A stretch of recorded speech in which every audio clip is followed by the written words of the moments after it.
Once Defined by Endo podcast with your host and endometriosis warrior, Teniola Ogunro.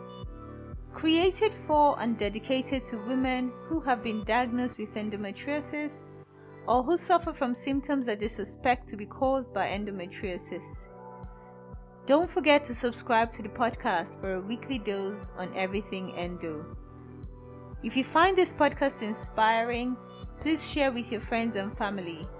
Let's spread the word and inspire and empower women all over the world. Please note that I am not a medical professional, so whatever I share on this podcast is to raise awareness and inspire. Please always speak to your medical professional before making any major changes to your diet or lifestyle.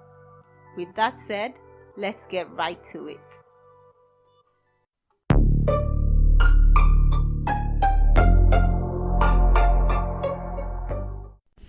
All disease begins in the gut, a quote attributed to Hippocrates. Well, if disease begins in the gut, then surely health must begin in the gut as well, right? If you have endometriosis or any other chronic illness, then most likely you have heard about the impact of nutrition or malnutrition, as the case may be, on our health.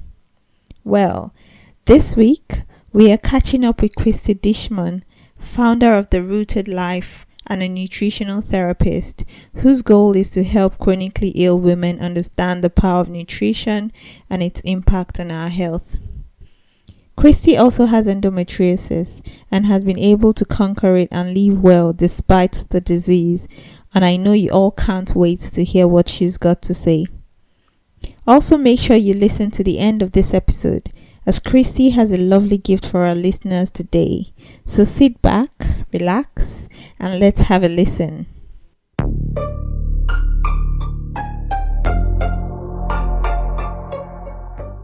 Hi, Kristy. Hi. It's so lovely to have you here with us today. I have a lot of questions for you, so I hope you are ready. I'm ready. And my game face on. Okay, great. So tell us a bit about how you got into nutritional therapy. So what I want to know is, who is Kristy? What led her here? And what is her motivation for doing what she's doing? So my backstory is, I really wasn't doing very well. I was a pretty healthy child up until I started menstruating. And then right away, my menstrual cycles became really painful, really uncomfortable. And, it's just cramping was incredible. I would be nauseous to the point of vomiting.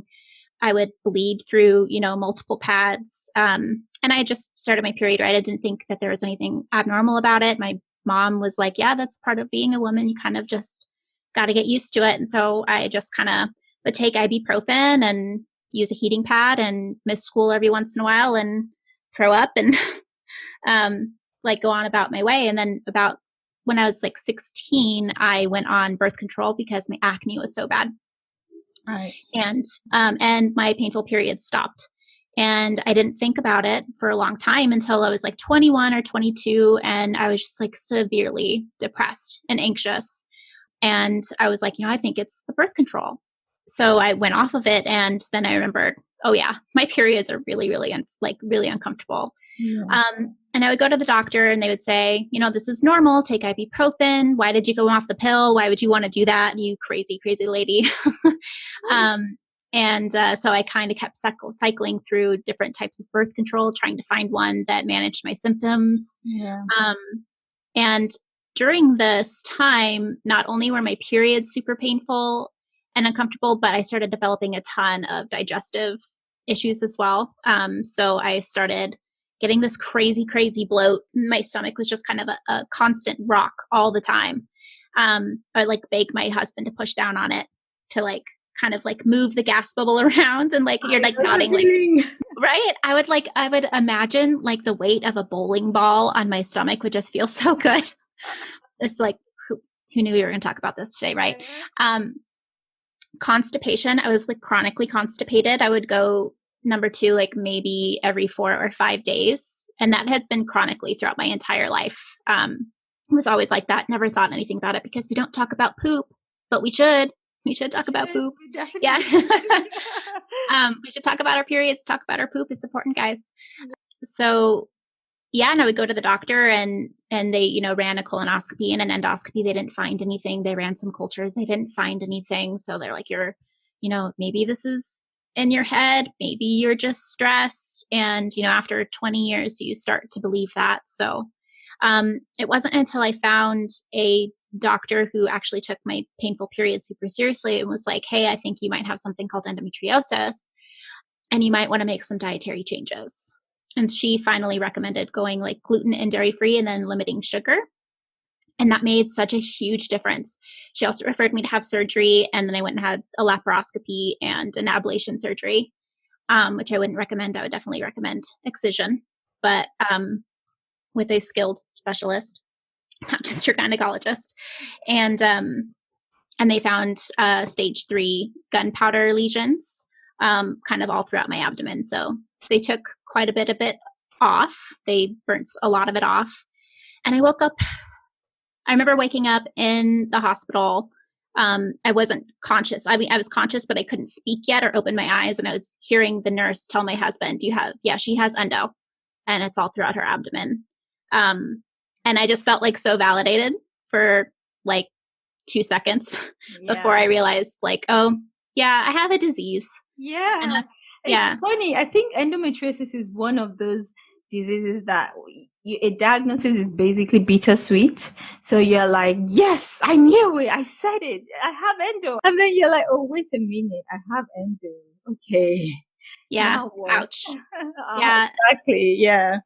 The word disease haunted me for a long time. It still does kind of, but now I find it a little empowering almost in a way because I have to take care of my health and I get to teach so many women about the importance of it. But yeah, so, and when I was talking to my surgeon at my post-operative appointment, she was like, okay, you have a couple of options. You know, we can remove your uterus or you can use it. You can have a baby right now. Or you can go on a menopause-inducing drug like Lupron. It has a ton of side effects, but, you know, maybe you'll feel a little bit better. Maybe you won't. Who knows? And those are pretty much your options. And I was upset. I was like, I don't find any of those acceptable. Like, you're telling me to have a baby when I can barely walk up the stairs. I'm in so much pain. Like, I couldn't go to the grocery store on my own. I was afraid to get like stranded there. But you're telling me to have a baby. Like, how am I going to take care of a child right now? And like, I was 26 at the time, and you're telling me to go through menopause. That seemed a little extreme. And like, just cut out your organs. Like, no, I might want to use that. Yeah, I know. So I just kind of was sitting there thinking, like, I can't believe that these are my only options. So I went home, and for a couple months I was sad, you know, and I couldn't really look up too much about endo without crying and getting really upset. But I did feel a little bit better from the surgery and from the dietary changes. I think just from removing gluten and dairy from my diet, I reduced like 70% of my pain. Which when I had been in so much pain to the point where I like could barely walk, was a lot. So I felt a little bit of my strength kind of returning. And so I was able to do like more research, and I found like this whole host of women who are using nutrition to heal from their conditions and manage their pain. And I just thought that was super interesting.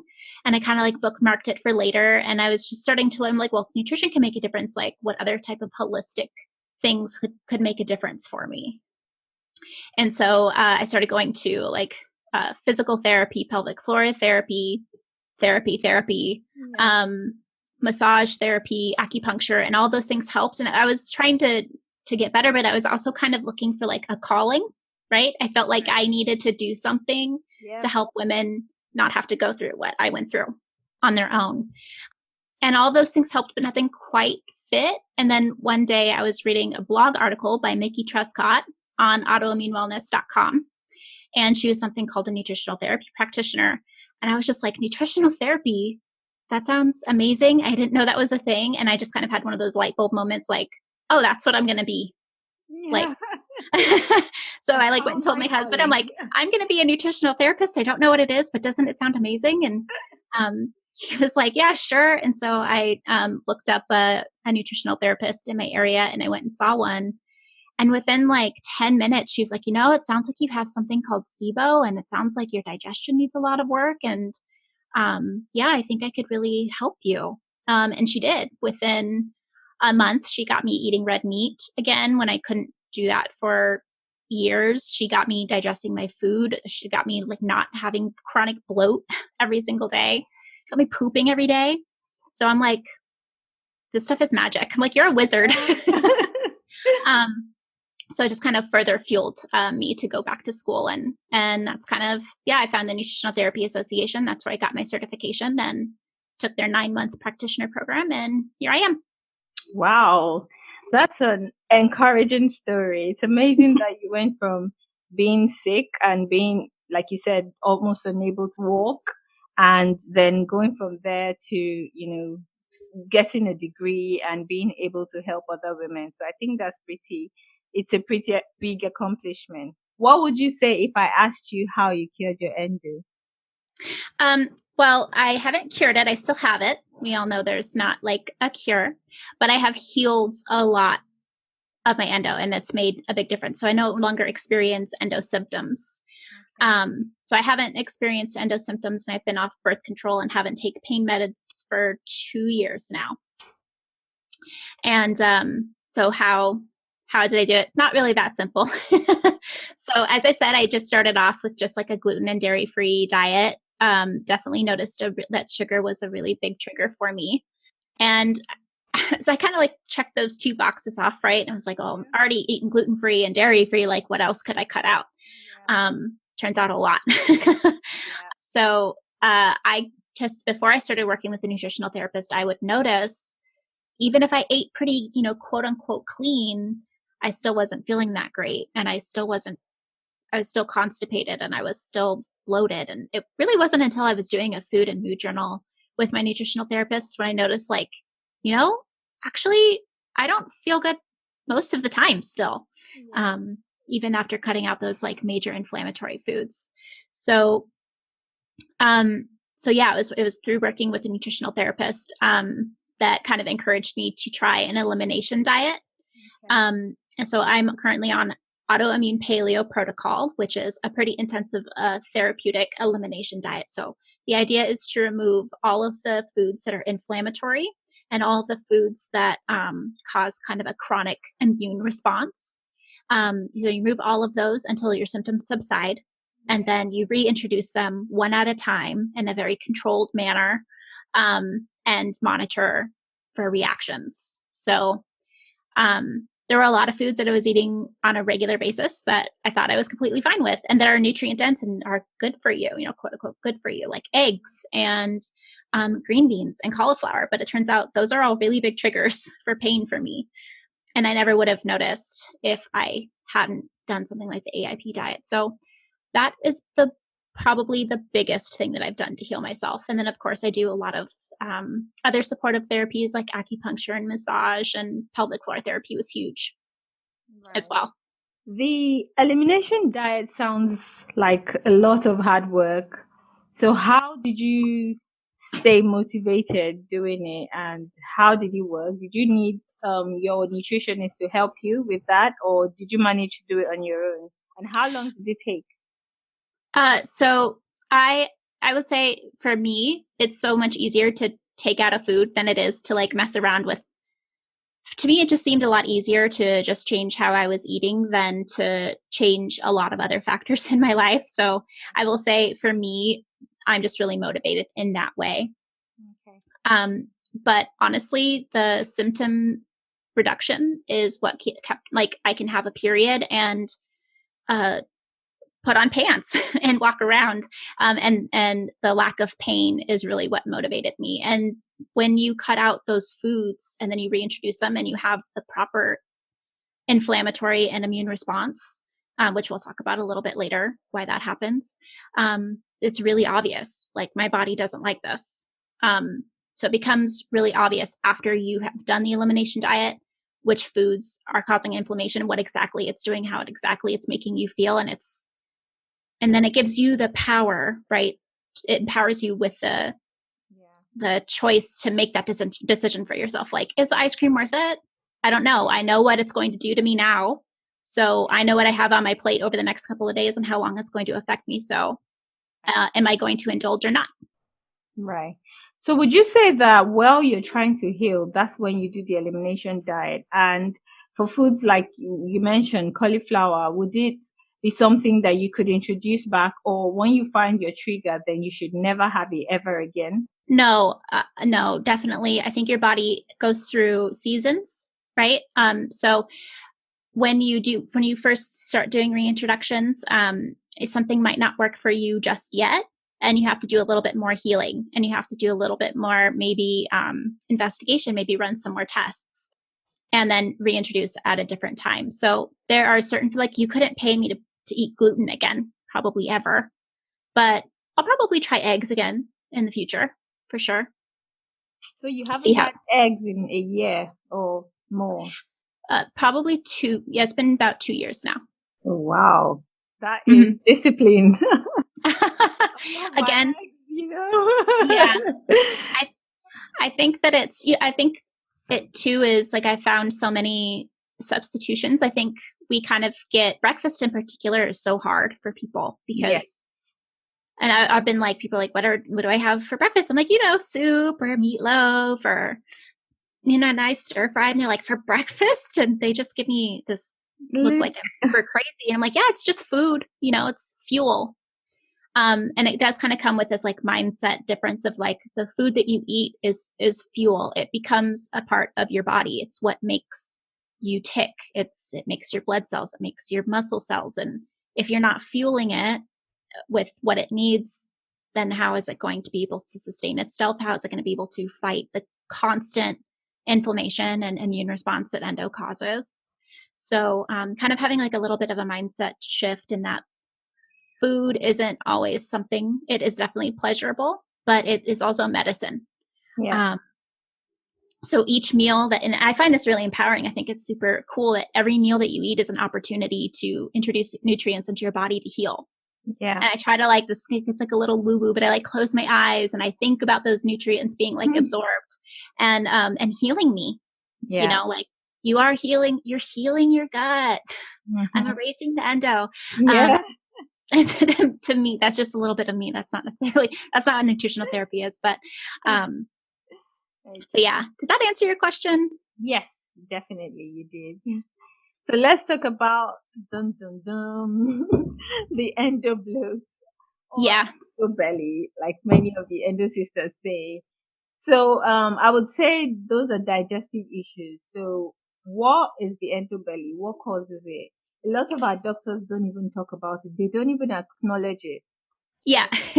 And, because one doctor, when I actually mentioned, I think I might have leaky gut, the doctor was just looked at me like, what are you talking What's that?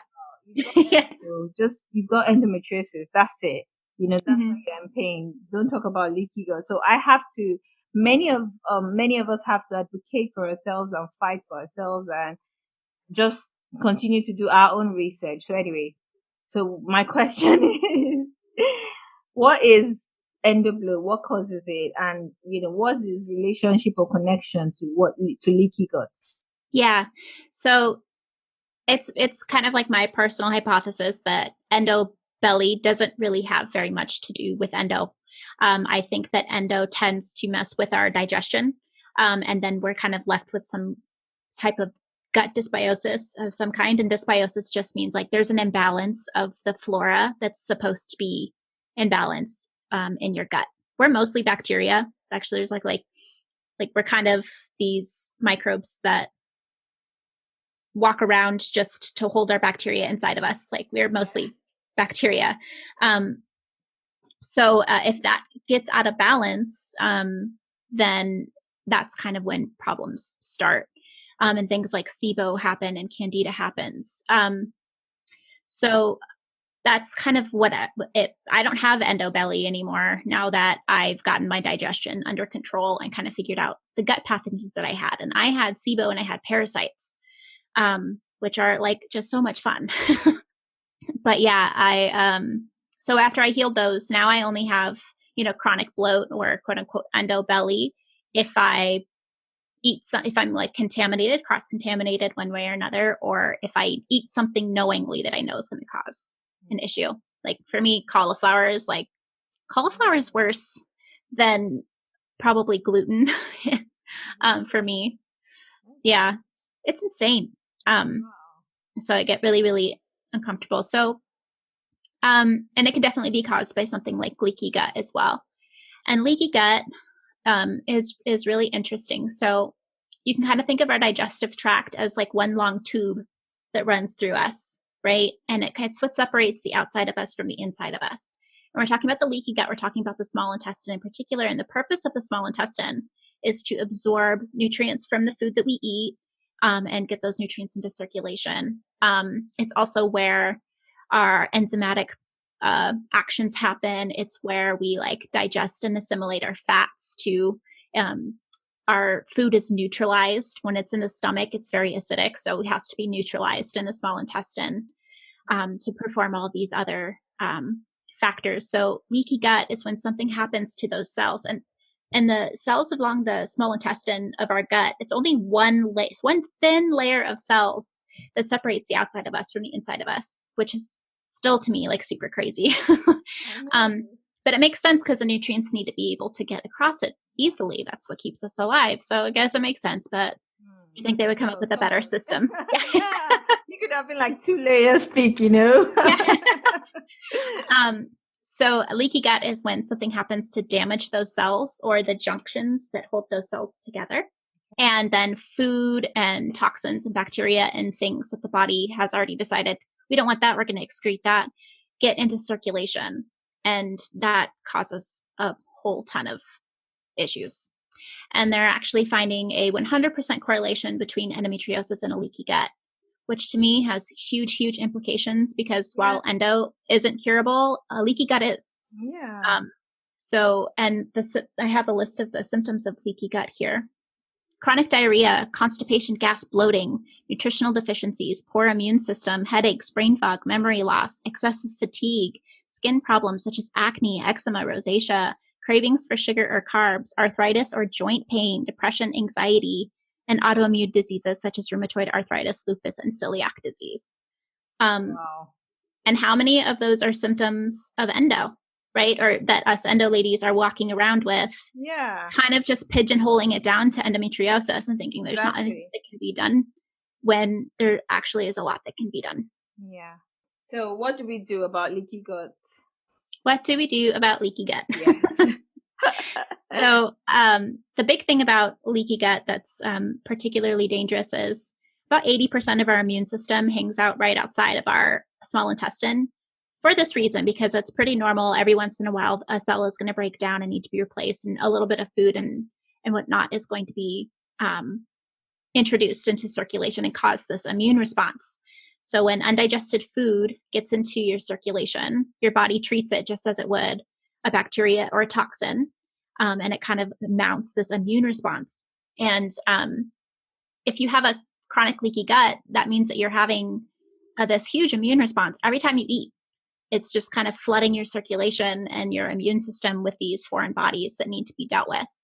And not only that, but every time something is introduced into your circulation that's foreign, that's an invader, and that the body attacks, it creates something called a T memory cell.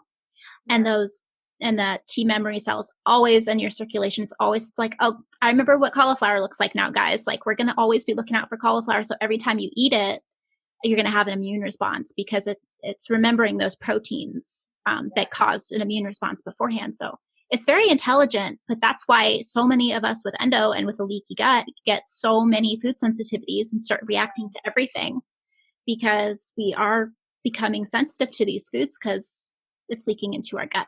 Yeah. So we have to remove the offenders, and we have to strengthen the defense of the small intestine. So we have to do a lot of gut healing, use a lot of gut healing nutrients, things like collagen, glycine, like a lot of amino acids really are what heals the small intestine, and work on the underlying cause of what caused the leaky gut. Things like birth control and pain medications can cause leaky gut. Chronic stress is just enough to cause a leaky gut. And what Endo sister isn't dealing with a lot of stress, right? It's really stressful to be sick and to not feel good. Yeah. So yeah, getting to the underlying cause of what's causing the leaky gut. Overuse of like antibiotics can definitely cause like leaky gut too. So if you don't get to the root cause, if you can't figure out why your gut became leaky in the first place, then it's probably just going to keep coming back. So yeah, working with like a skilled practitioner to come up with a protocol and to help you work through why you have leaky gut in the first place. So let's talk about food and the rubbish in food. There's so much rubbish in food these days, and whether it be from pesticides that are used to grow the foods or during transportation of the foods, or just synthetic things in foods. There's so much crap in food, and sometimes even with things that are healthy. So things like kale or, cauliflower, our favorite now.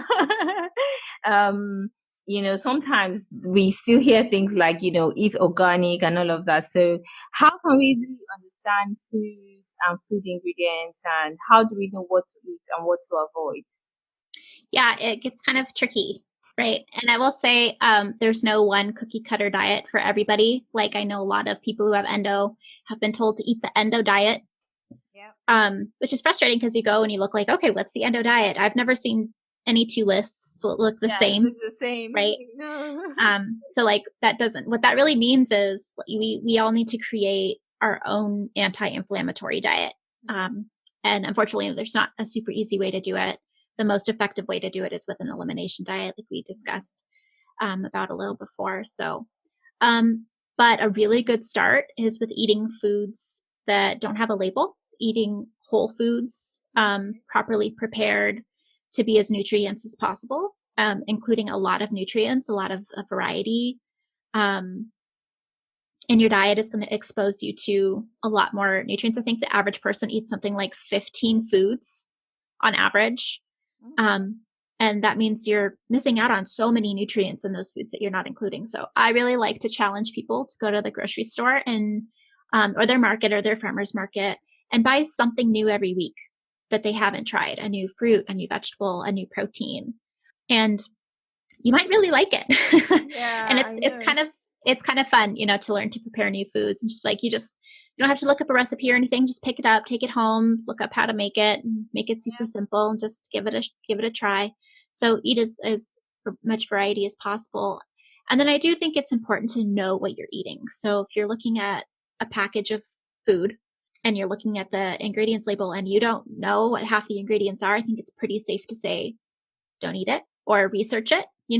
I don't think that it's crazy to want to know everything that you're putting inside of your body, and its effects. So, I have a short guide on my website, the rooted.life, that, has some information about, ingredients that I find particularly harmful and that I would avoid. All the different names for sugar, what the difference between like a macro and a micro is, and how to read a nutrition fact box. And that's a good place to start. I'll put your website on the show notes as well. Awesome. Yeah. So what are easy ways or techniques to begin to choose the right foods for endometriosis? So I think that the best thing to start doing is to start a food and mood journal. So really detailing all the supplements that you're taking, what you're eating, what time you're eating, and then setting a timer and actually assessing how you feel in 2 hours. So, because there's not going to be any one perfect diet. Again, you might be eating something that is constantly inflaming you when it wouldn't necessarily inflame somebody else. So really getting to know your body really well, really assessing your symptoms and how they change from meal to meal and from day to day. So eat breakfast, write it down. I had a piece of toast and some butter and a piece of fruit, and then set a timer. And then when the timer goes off, go like, okay, sit down, really like, how am I feeling? How's my head? How's my chest? How's my stomach? How are my muscles? How much energy do I have? And if any of those are off, then those are places to start looking. And like, you can have like the list of hidden food sensitivity symptoms. people mostly just think like digestion. How am I feeling digestion? Like brain fog can be a symptom of a hidden food allergy or sensitivity. Ringing of the ears, itchy ears, sneezing, muscle, weakness, fatigue, like all of these can be symptoms. So expanding to kind of your library of symptoms and what you consider a reaction to food, kind of opening your mind to like, it might be the foods that you're eating. It might not. It might be an exposure to something in your environment, or maybe you just didn't sleep very much either, but it could be a food reaction. And keeping in mind that you can have food reactions up to 3 hours or 72 hours after you eat a food. So that's why I think it's so mind-opening to actually write it down and then notice like, man, I ate really, really quote unquote clean today. I don't really like to use that because I don't really like to think of foods as dirty or like, you know what I mean? But I ate a really whole foods diet with like a lot of nutrient-dense foods, and I don't understand why I'm not feeling well today. Well, maybe it's something that you ate 3 days ago, and your motility is just so slow that it's just kind of hitting some part of your system and not agreeing with it. So that's a really great place to start. And once you've done that for a little while and you still haven't honed in on things, I think that's when it's really useful to work with a functional practitioner to start identifying individual food triggers. And that's where I think that elimination diets can be super, super helpful. And AIP isn't the only one. I do recommend it because if you're going to be going through all this trouble removing foods from your diet and trying to honing in on things, I would want to include all of the potential foods that could be causing an inflammatory response or an immune response. So I like, that's just the way I saw it. And that's kind of what I talk to clients about. But Whole30 is an elimination diet. Paleo is an elimination diet of sorts. But just making sure to remove the food in question from your diet for long enough for symptoms to subside. So if you're still having symptoms, you won't be able to notice if you have a reaction to the food. Yeah. So until the symptoms subside, then reintroduce and monitor for 3 days and see how you feel. And if you don't have a reaction, then it's safe to say you can probably slowly implement that back into your diet, and then wait until you kind of become back to your baseline where you're feeling good, you're not feeling symptoms, and then try reintroducing the next food. Cool. So let's talk about nutrient deficiencies. A lot of endometriosis sufferers actually have nutrient deficiencies. So what supplements would you recommend, and why would you say we have nutrient deficiencies? So this kind of goes back to leaky gut, right? If you're leaking your food into your gut, you're not absorbing those nutrients. Right. So you'll be losing a lot of nutrients just because your gut isn't intact. Chronic stress is actually a really big cause of nutrient deficiencies. When you're chronically stressed, you're chronically outputting cortisol, and that process takes a lot of nutrients to do.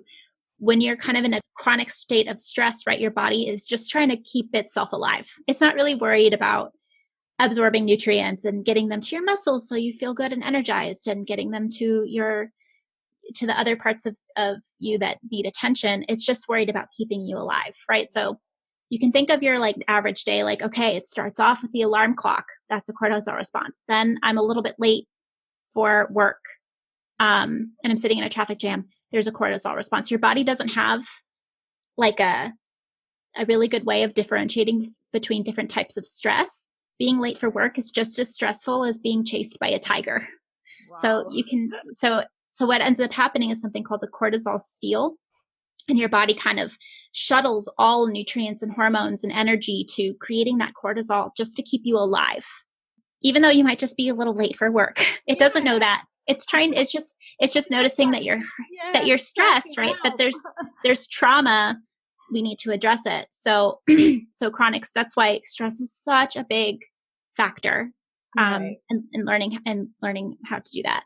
And then another source of chronic deficiencies are the medications that so many of us are given to, quote unquote, treat this disease. Birth control, pain medications, Lupron, they all come with nutrient deficiencies. So mostly your minerals, so magnesium, your B vitamins, iron. So many of us are anemic, Mm-hmm.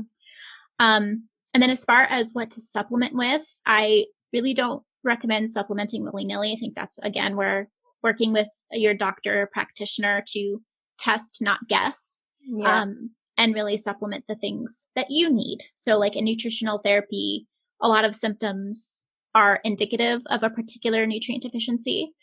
So working with like a nutritionist can help you really figure out what foods need to be included in your diet in order to get these deficiencies under control, and what nutrients do we need to maybe supplement therapeutically in the time being to get things, back up to optimal levels. I will say that the one supplement that I recommend everybody to be on these days is magnesium, just because our soils are so depleted that you can't physically get enough from food these days anymore. You have to supplement. And magnesium has like 500 uses in the body, so you're using a lot of it. So this can help a lot with like muscle cramps.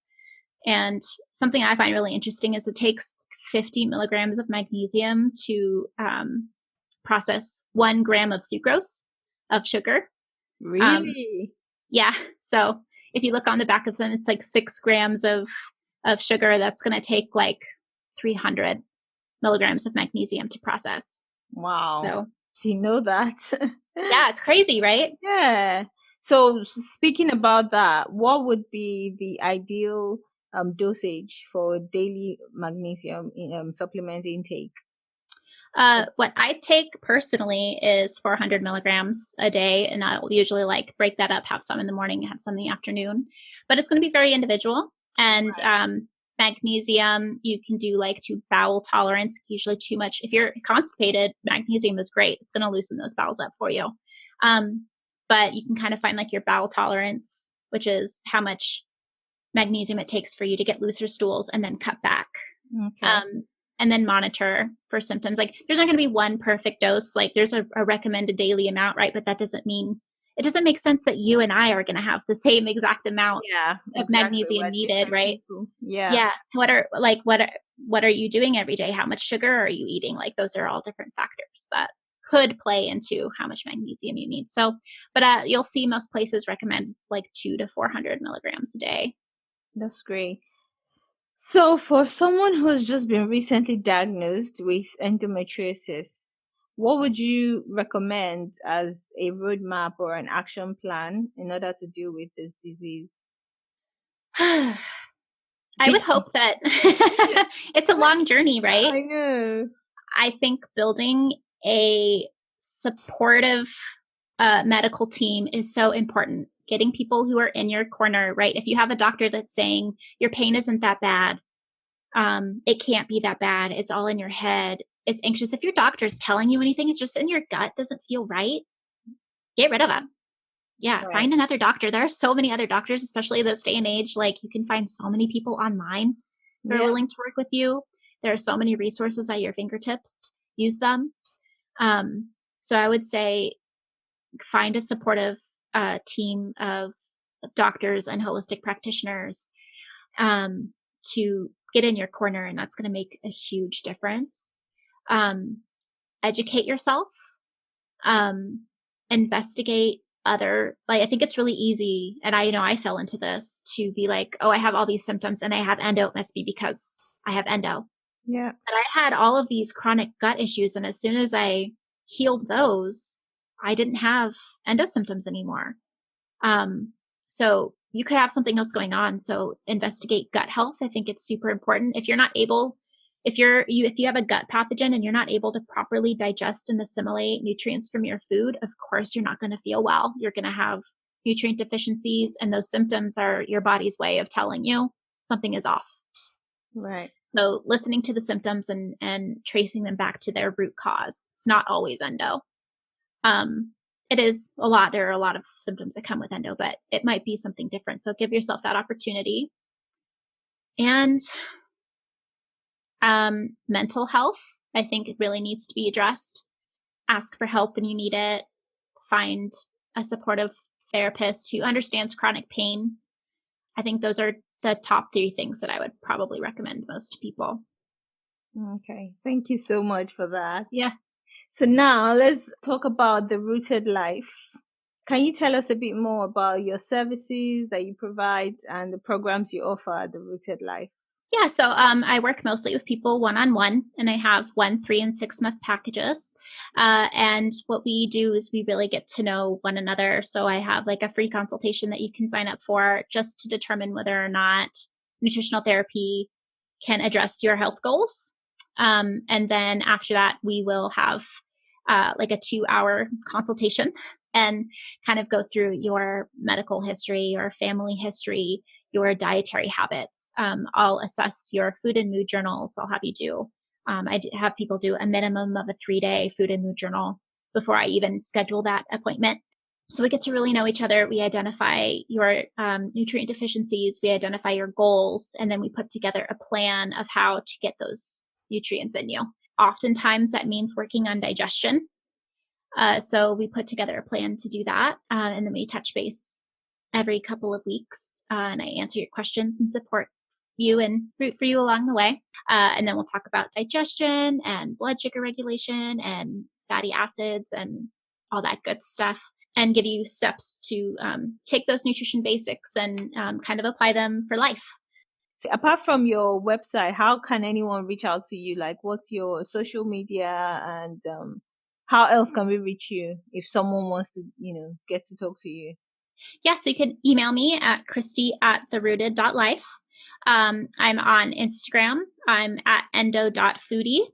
And I'm on Facebook, but I don't really use Facebook that much. That's okay. I don't either. Yeah. All right. Thank you so much. So is there anything else you'd like to tell me? Anything I didn't ask, and any knowledge you'd like to share with us? Just one final thing before we leave today. Research everything that I said. Don't take, be your own advocate, do your own research. Don't take my word for it. Go and find resources and people that you trust, and find what works for you. It's going to be different. Thank you so much, Kristy. It's been an honor being able to talk to you today, and I'm really thankful that you've come on the show today. I'm sure a lot of us have learned a lot from you, and thank you so much. Yeah, thanks for having me. You've been a light in my Instagram life. So thank you. It was a pleasure.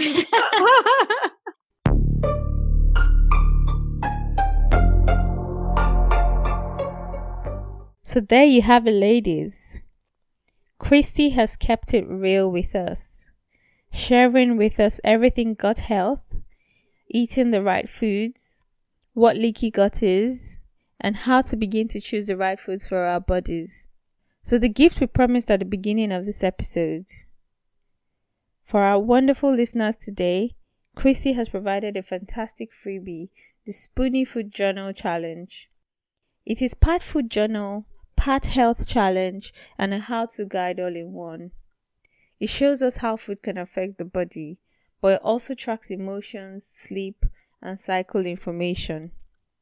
This guide is the perfect tool to have in your toolbox if you aren't ready to work with a nutritionist one-on-one.